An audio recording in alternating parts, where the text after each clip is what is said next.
नमस्कार, छाया किचनमध्ये तुमच्या सगळ्यांचं सहर्ष स्वागत आहे। आज मी बनवणार आहे माझ्या पद्धतीने फ्लावरची भाजी। ती तशी जी फ्लावरची भाजी मी बनवते ना, ती मला खूप आवडते। मला खात्री आहे की तुम्हाला पण नक्की आवडेल, पण मी कशी बनवते ती बघा। व्हिडिओ आवडला तर नक्की लाईक करा, शेअर करा।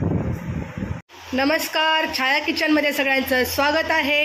तर मी आज झटपट बनवणार आहे अशी फ्लावरची भाजी। हे फ्लावर मी साफ करून घेतलेला आहे, मसाले घेतलेले आहेत, इथे मिरची, लसूण, कांदा, टमाटर, कढीपत्ता घेतलेला आहे। टमाट्याचे जरा मी मोठे मोठे काप ठेवलेत, कारण मला फ्लावरच्या भाजीमध्ये टमाटर खूप आवडतो। कांदा बारीक चिरलेला आहे। इथे काही थोडे मसाले घेतलेत, लाल मिरची पावडर, धना पावडर, गरम मसाला, हळद आणि जिरा पावडर। तर अशा प्रकारे मी झटपट आणि मस्त बनवणार आहे फ्लावरची भाजी। तर बघा, माझ्या पद्धतीने बनवते। आवडले तर नक्की लाईक करा, शेअर करा। फ्लावरमध्ये मी पाणी टाकून घेतलेलं आहे। तर हे बघा, मीठ टाकून फ्लावरमध्ये ठेवते, कारण जर काही असतील किडे, आळ्या काही असतात ते असतातच फ्लावरमध्ये बघा। तर मी असं पाण्यात टाकून ठेवते थोडा वेळ, तोपर्यंत आपण मसाले फ्राय करायचे आणि नंतर हे पाणी टाकून परत आपण दुसऱ्या पाण्याने स्वच्छ फ्लावर धुवून घ्यायचा आहे। मी एक छोटं पातेलं असं ठेवलेलं आहे गरम करायला। त्याच्यामध्ये घालूया आपण तेल। तेल पुरेसं घालायचं आहे, जेवढं तुम्हाला भाजीला हवं तेवढं तुम्ही तेल घालू शकता, कमी जास्त। कोणाला असं तेल जास्त असेल तर कोणाकोणाला भाजी आवडते खायला, मला पण तसंच आहे। थोडं जरा भाजीला तेल जास्त असलं ना की मग मला भाजी खायला खूप आवडते। तर ह्याच्यामध्ये आता आपण राई टाकायची आहे, थोडं मस्त कडक तेल झालं पाहिजे। ह्याच्यामध्ये टाकते आता मी राई। ही राई गावाकडची आहे, बारीक राई आहे आणि टेस्ट खूप लागते। इथे अशी मोठी मोठी राई मिळते, त्याच्यामुळे ती मला आवडत नाही, गावाकडूनच राई घेऊन येत असते। राई चांगली तडतडली पाहिजे, फुटली पाहिजे तेलामध्ये, भाजी तेव्हाच चांगली लागते। मी तुम्हाला नेहमी सांगते बघा, तेलामध्ये राई तडतडली आणि फुटली की भाजी तुमची चविष्ट झालीच म्हणून समजा। ते मस्त तडतडते राई। आता मी टाकते ह्याच्यामध्ये कढीपत्ता।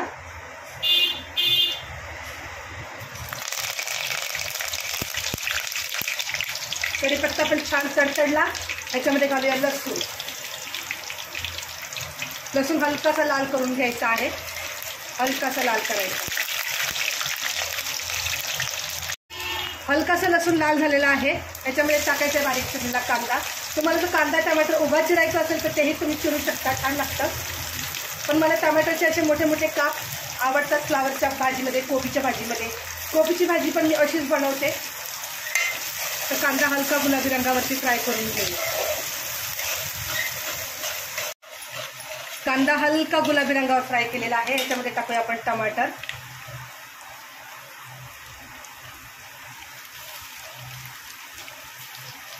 मोठे मोठे आज मी काप केलेत, नाही तर मी टमाटे बारीक चिरत असते। आता टमाटर कांदा मस्त फ्राय करायचा, हलका हलका, जास्त शिजवायचाच नाहीये। आता याच्यामध्ये टाकूया आपण मिरची। झटपट होते ही फ्लावरची भाजी, पटापट तयारी करून ठेवली ना पटकन होतं। आता याच्यामध्ये घालायचे आपल्याला हे मसाले, लाल मिरची पावडर, धना पावडर, गरम मसाला, हळद आणि जिरा पावडर।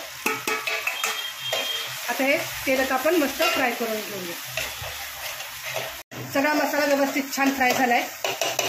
आता याच्यामध्ये टाकूया आपण फ्लावर। फ्लावर टाकून आपण हा मसाल्यासहित फ्लावर मिक्स करून घेऊया। आता शेवटचं राहिलेलं आहे आपल्याला मीठ टाकायचं। बघा किती पटकन आणि मस्त भाजी, कलर पण खूप छान आहे, टेस्टी, खायला पण टेस्टी, कलरला पण छान आहे। आता याच्यामध्ये टाकते मी मीठ। मला अजून बनवायचे आळूच्या पानाची भजी बनवायची आहे, ते अजून माझं राहिलेलं आहे। चवीनुसार मीठ घालते।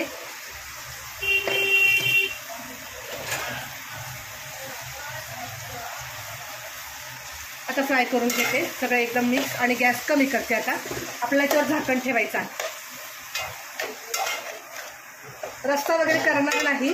रस्सा करायचा असेल तर तुम्ही थोडंसं कोमट पाणी करून त्याच्यामध्ये घालून मस्त फ्लावरचा रस्सा पण बनवू शकता तुम्ही। त्याच्यामध्ये जर वाटण घालायचं असेल तर वाटण पण तुम्ही घालू शकता। ते खूप छान मी मिक्स केले आहे। त्याच्यावर मी प्लेट झाकण ठेवते। आता ह्याच्यावर मी अशी प्लेट झाकण ठेवते, आरामात आपलं 5 मिनिटं फ्लावरची भाजी शिजू देऊया। एकदा आपण बघूया भाजी। बघा खूप छान टमाटर असल्यामुळे थोडंसं त्याला पाणी सुटलेलं आहे, मस्त असा खमंग वास येतोय। तर आता फक्त 2 मिनिटं आपण अजून शिजू देऊया। चला आपण बघूया फ्लावरची भाजी तयार झाली आहे का। आता मी एकटीनेच कॅमेरा धरलेला आहे, कोणीच नाही आहे। खूप छान आणि मस्त ही फ्लावरची भाजी तयार झाली आहे. खूपच भारी मस्त. आता मी गरम गरम भातासोबत ही फ्लावरची भाजी खायला घेणारच आहे. तर मी तुम्हाला एका प्लेटमध्ये काढून दाखवते. बघा मी फ्लावरची भाजी बनवलेली आहे. इथं मिरचीचा ठेचा, बटाट्याचं कालवण, आळूच्या पानाची भजी, चपाती आणि भात अशा प्रकारे आहे माझ्या घरी आज जेवण. तर मी आता ह्याच्यावरती थोडी कच्ची कोथिंबीर घालते. तर कशी भारी वाटतंय बघा. व्हिडिओ तुम्हाला आवडला तर नक्की लाईक करा, शेअर करा, सबस्क्राईब करा.